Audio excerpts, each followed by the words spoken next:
I'm Geoff Nimnick. And I'm Rick Paulette. And we're the hosts of The Last Stand. Coyote hunting is my passion. And coyote calls are my livelihood. And together we aim to bring you the best predator hunting tips, tricks, and tactics, right down to The Last Stand. The Last Stand, presented by Lucky Duck Predator Calls. We are the masters of deception. Daniel Defense, manufacturing freedom. Swagger Bipods, shoot with confidence, shoot with swagger. Hornady, accurate, deadly, dependable. Just kind of sticking with what's been working, even though it's middle of the morning, late morning actually. I'm just starting off with some lone female howls. On the last stand, we killed that triple. Those coyotes were all close enough to hear the howls, obviously, but they didn't howl back. So just because you howl and you don't get a coyote to howl back, don't assume that there's nothing there. So, but it is one of those things that, you know, can either spark a territorial response out of a coyote. Curiosity, maybe that's, you know, draws them in a little bit to see what's over here. But nonetheless, I'll start with some lone howls. Sit here quiet for 30 seconds or so and then roll into some rabbit. When it's cloudy, I'm telling you, the coyotes are impossible to see unless they're moving. Ready to go. Got him?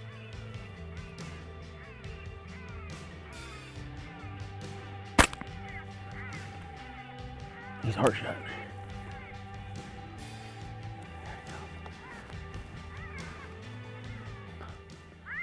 Just like that, there's a coyote right at the call. It's not ideal conditions right now for spotting these coyotes. Overcast, calling all this gray sage, but I look down and this coyote's 40, 50 yards from the call. When they're that close, I didn't want to bark. I didn't have time to reach down and hit my preset. And if I'd have barked up here, he probably looked up and seen us and ran off, which happened anyway, but he got kind of right beside the call. I don't know if he winded it, saw it, whatever, but he took off. But it was an easy 50, 60 yard runner. It's only been about 5 minutes. We're gonna keep calling.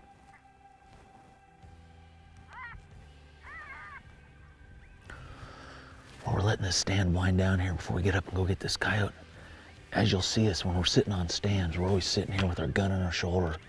We're ready to go. And that's a prime example of why we do that.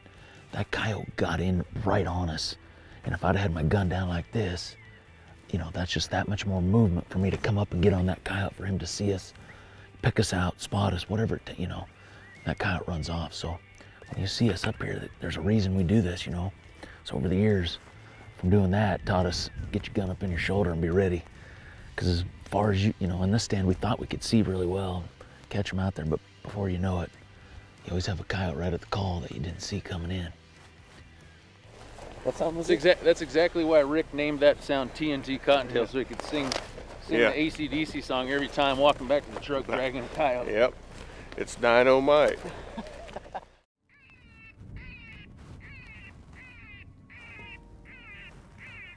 Right here, to my right. He's just this side of that red grass. See this red grass right here? He stopped, he's just standing there looking at us. There he is, going to the right, see him?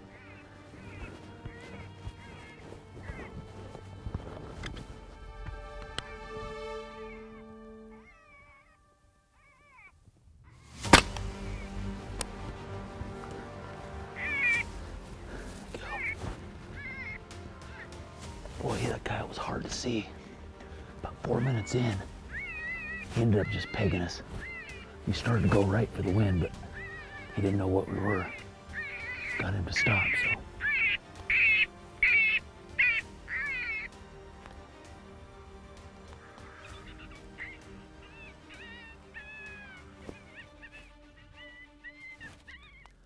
Well, a product of the gray day we have, and the gray sage and gray coyotes, and it just, man, they're hard to see in this stuff. And the coyote was probably only 150 yards when he come out of that red grass, and he wasn't running hard. He was just kind of trotting, and he picked us out. I think it was a product of him kind of coming in from more to the side where he had us maybe possibly skylined on this side hill a little bit like that. But Nonetheless, if you just sit tight, don't freak out.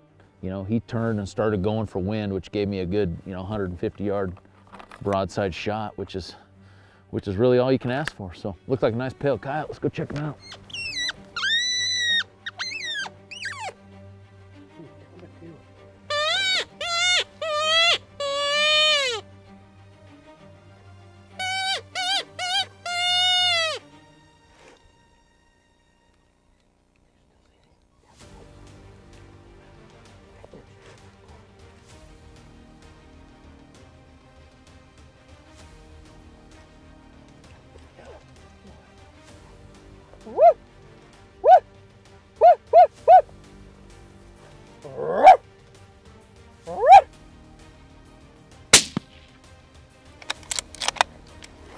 Nice eye.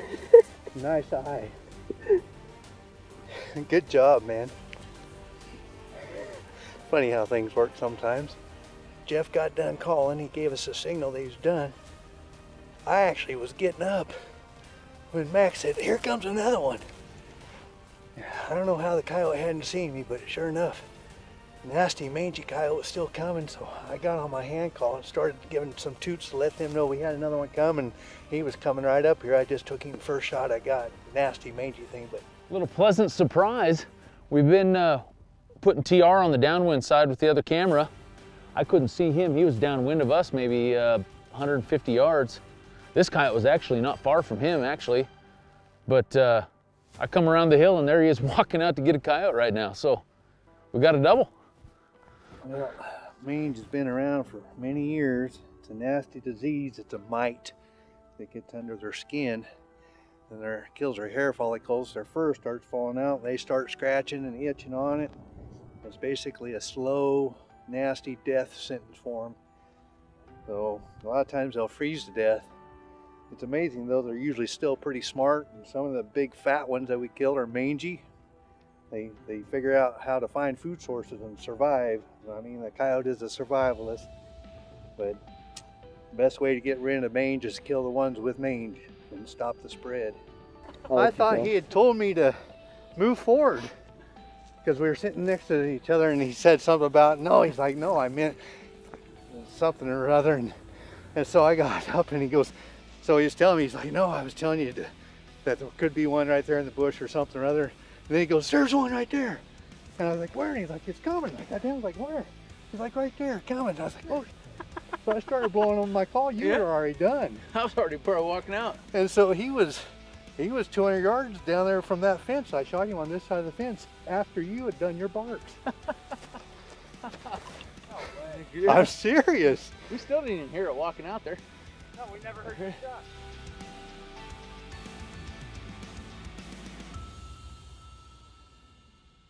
So for the final day of our hunt, we only have a half day.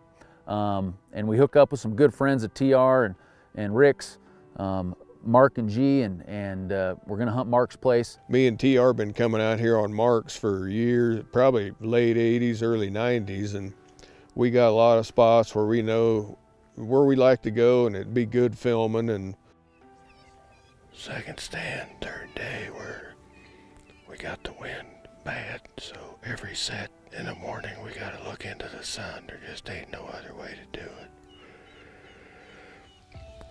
I don't know, hopefully something comes from the left and not out of the sun.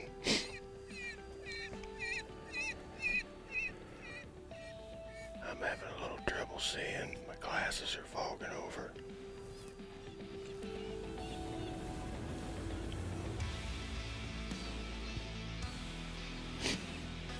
We get set up, I'm looking to the right.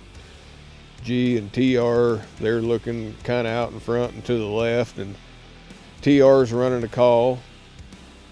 And I have a coyote, I don't know, probably 300 plus, show up out in this little flat. But it just sets down out there. I don't know if it's seen something flashing or reflection, or it was all, I had my hat pulled down as far as I could pull it down, and the sun was just at that angle where you can't do nothing. And then I heard them whispering about a coyote over right in front of them. So I didn't dare turn to the left or do anything. I just had to sit there and try to listen to what was going on. And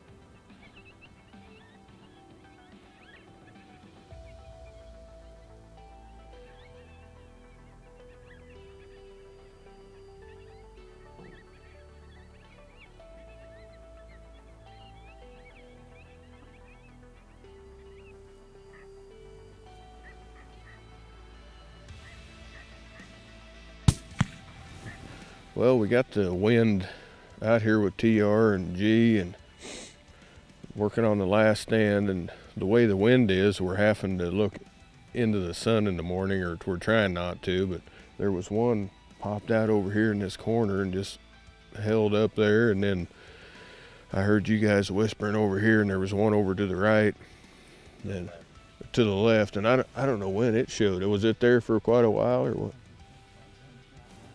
So I didn't even move because of the way the sun and glasses, and we had to be look like Christmas trees lit up here on the side of this hill, but G got him whacked down there, so we left Geoff over the hill, so watching the downwind side, because we seen one when we were driving in here as well. So all right, let's get the rolling. We got to get some more.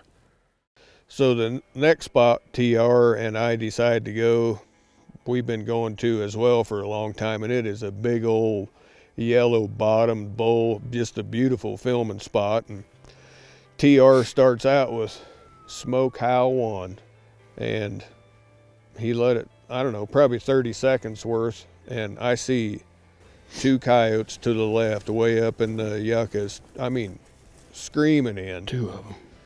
TR switches to rabbit frail tail, and they really turned and angled in and turned the gas on even more then, and they rolled in there. There was quite a separation between the two, and I noticed the back one starting to check up a little bit, like he wasn't liking it, and the lead one stopped, and I decided to go ahead and take it. I'll shoot the front one when he gets up here. You see that first one? Bang!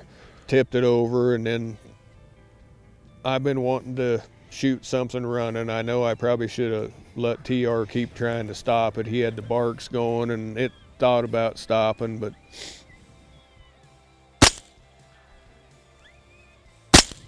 I started shooting at it and didn't get it. We're definitely thinking the stand's over now, and I'm folding up my swagger and setting up. G says, "There's a coyote right behind you," and there had been one come in behind, and it goes tearing off, and TR got it stopped, and I got situated, and I had a good shot, but I just muffed it. So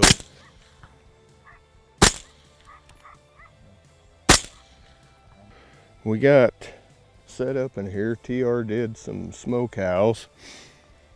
We had a pair come charging in over here. I zapped the one. And then we're starting to get up, and there's a G says, "Coyote right over here," and I was like, holy crap, it's about 70 yards away. And then, I don't know, I rushed the shot and pooched him. Been a rough morning for shooting. Yeah, I've seen worse. I've seen better.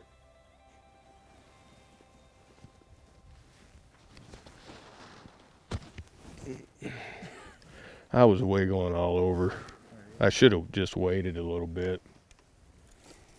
You got nervous or what? Yeah, when you get kind of backdoored like that, yeah, I did get gooned up a little. Yeah. All right, so the next stand, I'd kind of had my dauber down, you know, because I'd basically missed a chip shot. We got set up, and Geoff was way downwind. I mean, like 300 yards probably. And so Max and I head downwind, and we're along on this particular stand. In order for me to get some cover, some yuccas that sit by, I felt like I needed to get downwind about 200 yards. I was debating about where I should sit, but it was an omen. This was laying right by this yucca, so That's where I'm gonna sit, and I'm gonna kill me a coyote that comes right around that corner right there. TR starts the stand off with a few howls, and off to my left I had a little ridge line running down, and Max is sitting with the camera right off to the side, and I'm kind of getting situated, and I'm kind of looking out front, and Max says, oh look, there's a jackrabbit off to your left. And I look over, and on the ridge line about 125 yards, I see just this little white speck, and I kind of look over there and think, that's kind of funny. Well, about the same time, TR fires up the rabbit, and the coyote hears it, and the coyote comes running right up onto the top of the hill. So I'm excited that, man, this coyote's gonna come right down in front of me. And sure enough, the coyote kind of takes off down in front of me, and you know, we're calling in pasture grass this tall, and we're trying to blend into these yuccas the best we can, but when the coyote gets 150 yards, they pick out everything, and that's what happened. Two of them.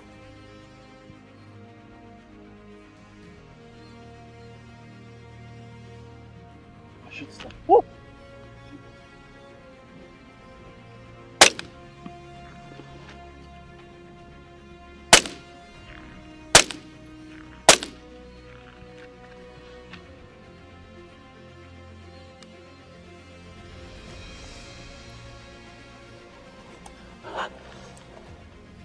TR had let out a howl. This coyote popped up right here. We were kind of running across. The second coyote came up the hill. The one coyote actually I think was going to try to run clear across there. The other one turned to leave. I dropped him right out here about 150. Got a couple pretty good running shots at this one, but I had my scope zoomed in. It kind of screwed me up. Well, there's that coyote right there. 414.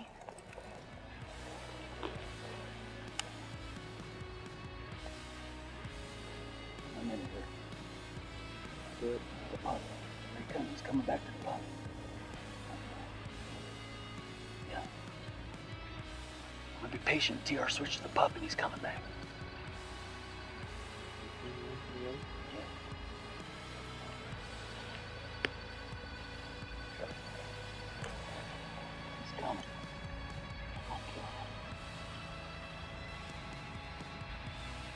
He's coming across up there. There he is. He's coming right to the call.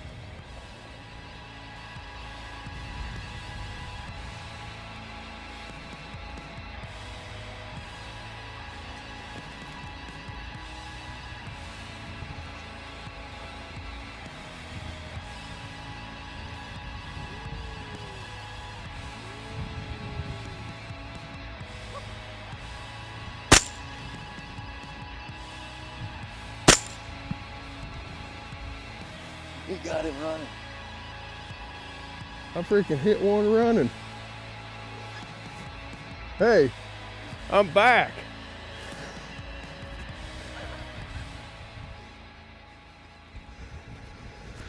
Man, I don't even know how I did it. That coyote come running right into him about 100 yards. He couldn't get it to stop, and it looks like maybe Rick took a shot at it, kind of run and missed it, and then they rolled, just cartwheeled him on the second shot.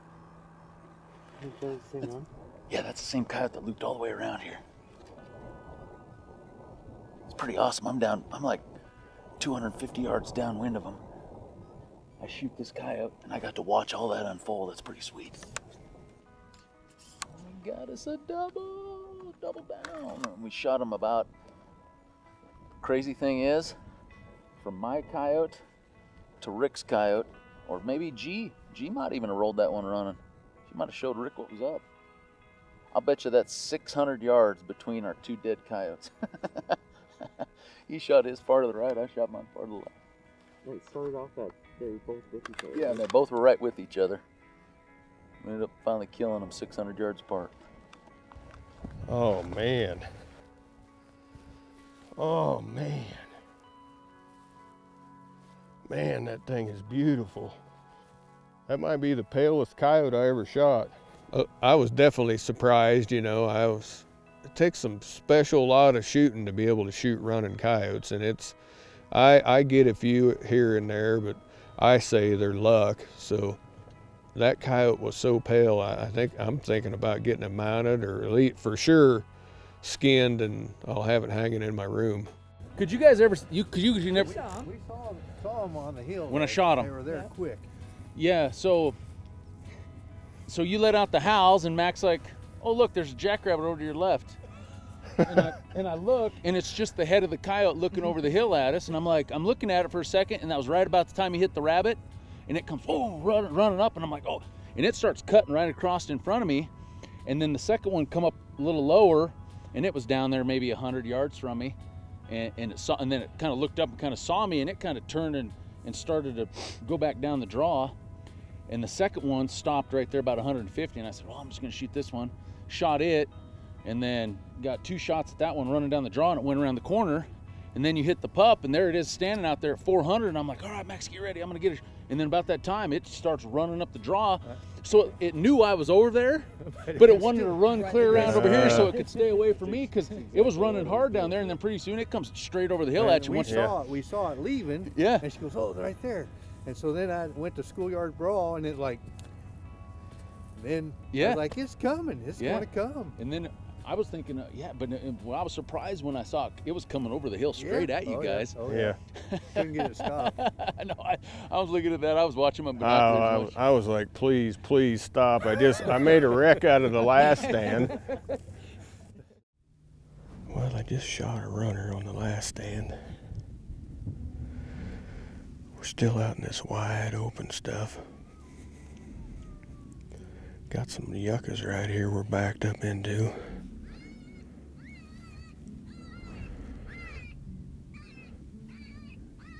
TR started off with Smoke Owl 1.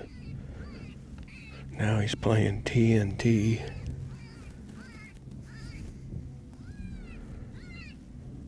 Got G to my left.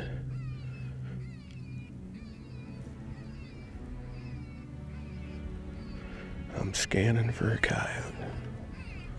If he stays low, I'm just gonna let him go right in front of me here. The wind's good, or wind's going this way.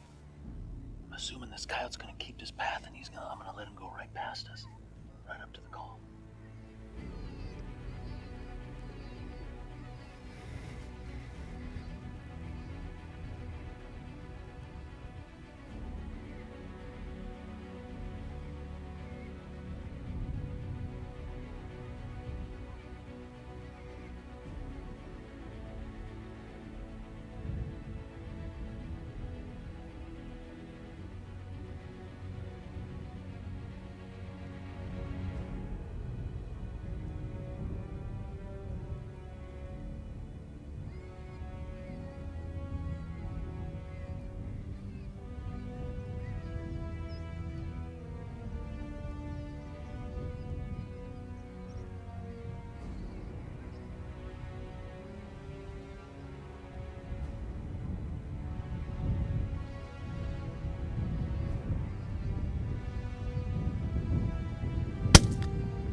So we just had one show up in the bottom, clear to the left here, come right up the bottom, funneled up through there and kind of picked us out up here a little bit and got out of there. And I believe Geoff or I or somebody got him rolled up down there, and probably was Geoff.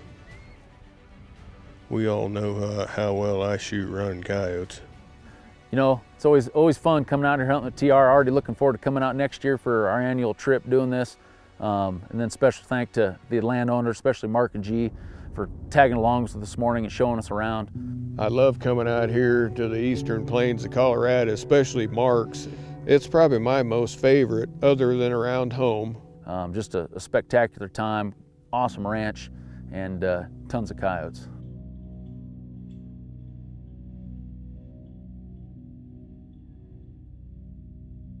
See you next year.